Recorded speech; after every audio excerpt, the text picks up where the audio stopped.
Bismillahirrahmanirrahim. Assalamualaikum warahmatullahi wabarakatuh.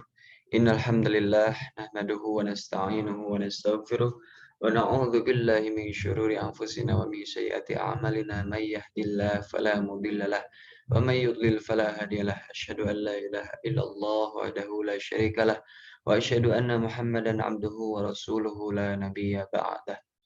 Pertama-tama dan yang paling utama marilah kita panjatkan puja dan puji kehadirat Ilahi Rabbi yang telah memberikan kita nikmat iman dan Islam dan kesehatan. Dan tidak lupa salawat beserta salam marilah kita panjatkan kepada Habibi wa Nabiyana Muhammad Sallallahu Alaihi Wasallam.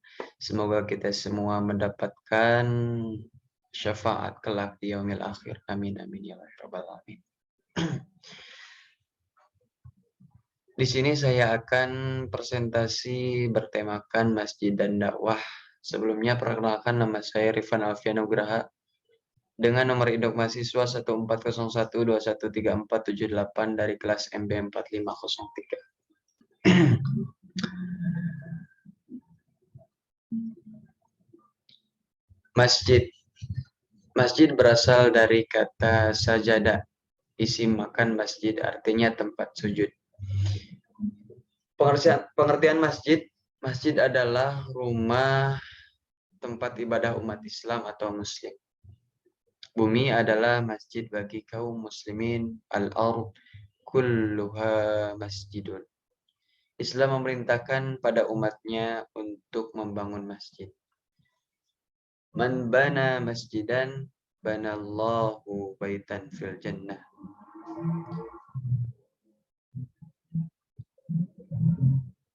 Adapun sejarah masjid pada masa Rasul, yang pertama tempat ibadah mardhah, yang kedua tempat iktikaf membersihkan dan menggembleng batin, yang ketiga tempat membina keutuhan jamaah dan sifat gotong royong, yang keempat tempat meningkatkan kecerdasan, yang kelima tempat bermusyawarah, yang keenam tempat konsultasi, yang ketujuh tempat pembinaan dan pengemblengan batin, yang kedelapan tempat mengumpulkan, menyimpan dan membagikan harta, yang kesembilan tempat mengobati yang sakit. Rasul membuat tenda di samping masjid. Yang ke-10 tempat mengatur dan mengelola negara. Adapun fungsi dan peranan masjid, yang pertama tempat kaum muslimin menyembah dan munajat pada Allah. Yang kedua, rumah dan pusat organisasi kejamahan dan imamah kaum muslimin.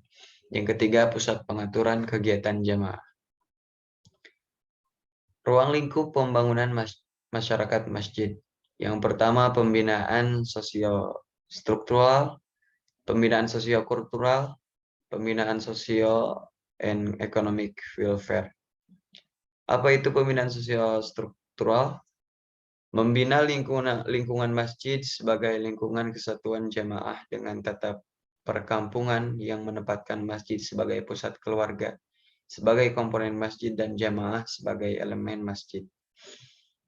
Apa itu pembinaan sosiokultural? Membina masjid sebagai kesatuan kultur atau adat yang islami yang dibina oleh kultur sholat. Yang ketiga, pembinaan sosio dan economic welfare. Membina lingkungan masjid sebagai wilayah kesejahteraan sosial ekonomi. Pembinaan bidang-bidang kegiatan jamaah masjid. Yang pertama ada pembinaan ibadah dan kejamaahan. Yang kedua pembinaan pendidikan. Yang ketiga pembinaan kesejahteraan sosial. Yang keempat pembinaan ekonomi. Yang kelima pembinaan lingkungan hidup. Dakwah. Menurut bahasa, dakwah artinya mengundang, mengajak, atau menyeru. Dakwah menurut istilah artinya mengajak manusia kepada Allah dengan hikmah dan nasihat yang baik sehingga mereka mengingkari taghut dan beriman kepada Allah agar mereka keluar dari kegelapan jahiliyah menuju cahaya Islam. Adapun dalilnya surat An-Nahl ayat 125 dan surat Al-Baqarah ayat 256.